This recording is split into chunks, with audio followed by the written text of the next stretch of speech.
Hello everyone, welcome to my another time blog. আর আজকে হচ্ছে আমাদের বাড়ির নীলষষ্ঠীর পুজো। বাড়ির পরিবারের সবার উদ্যোগে করা এই নীলষষ্ঠী পুজোর ভিডিও নিয়ে আমার আসতে বরং দুদিন লেট হয়ে গেল, কারণ নীলষষ্ঠী চলে গেছে বেশ 2-1 দিন আগেই।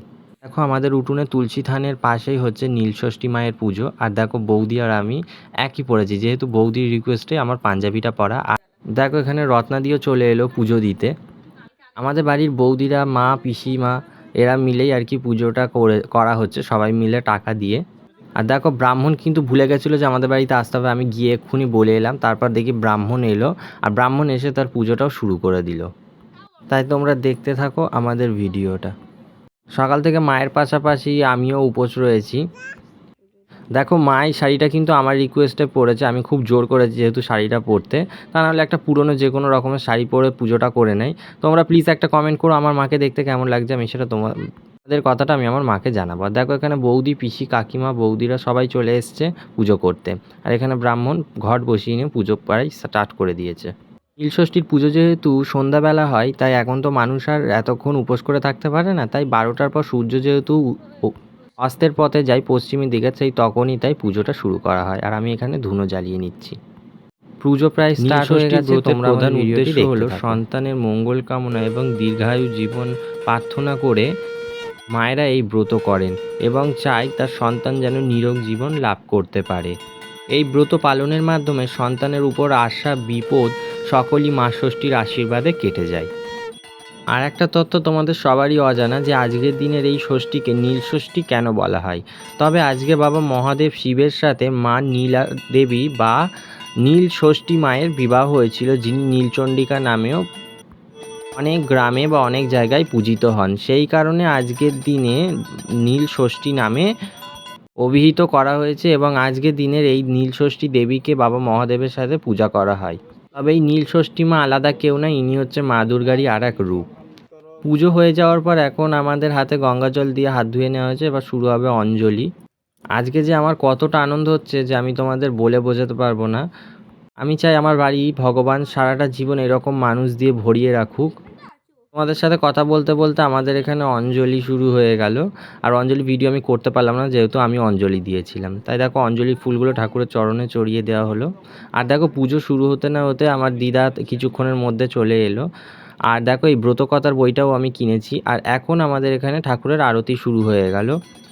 ভগবানের উদ্দেশ্যে তুমি যদি উপোস করো না, খিদেটা যে কোথায় চলে যায় সেটা বোঝাই যায় না।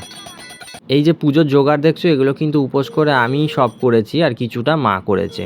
কিন্তু যারা উপোস করে ঘুমায় তাদের কিন্তু বেশি খিদে লাগে, আর আমরা উপোস করে এত কাজ করি তাই আমাদের কিছুই হয় না। আমাদের মনে আর একটা প্রশ্নও জাগতে পারে, এখানে তো মহাদেবকে দেখতে পাচ্ছ, মা ষষ্ঠী কোথায়? তোমরা একটু ফলো করো, মহাদেবের পাশে একটা বেল গাছের ডাল বসানো আছে, ওটাই হলো মা ষষ্ঠী। ব্রাহ্মণের পুজো আরতি সম্পন্ন হওয়ার পরে সবাই চলে গেল জল ঢালতে। এবার একে একে সবাই জল ঢেলে নিচ্ছে। প্রথমে রত্নাদি উদ্বোধন করলো মহাদেবের মাথায় জল ঢেলে। তবে অনেকেই আমায় অনেক প্রশ্ন করে যে এত পুজো করে আমি ফল কি পাই, কিন্তু আমার কোনো ফলের আশায় আমি কোনো পুজো করি না। আমি নিঃস্বার্থে ভগবানকে ভালোবাসি, তাই না চাইতেই আমি অনেক কিছু পেয়ে যাই। যারা ভগবানকে স্বার্থে ভালোবাসে তারা তো কিছু পায় না, উল্টে ভগবানকে দোষারোপ করে। কারণ আমি জানি আমার পছন্দের জিনিসটাও ভগবান যদি আমাকে না দেয়, সেটা কিন্তু আমার মঙ্গলের জন্যই করবে। ভগবান যেহেতু দুনিয়াকে চালায়, তাই সে বুঝবে কোনটা কার দরকার আর কোনটা কার দরকার নেই।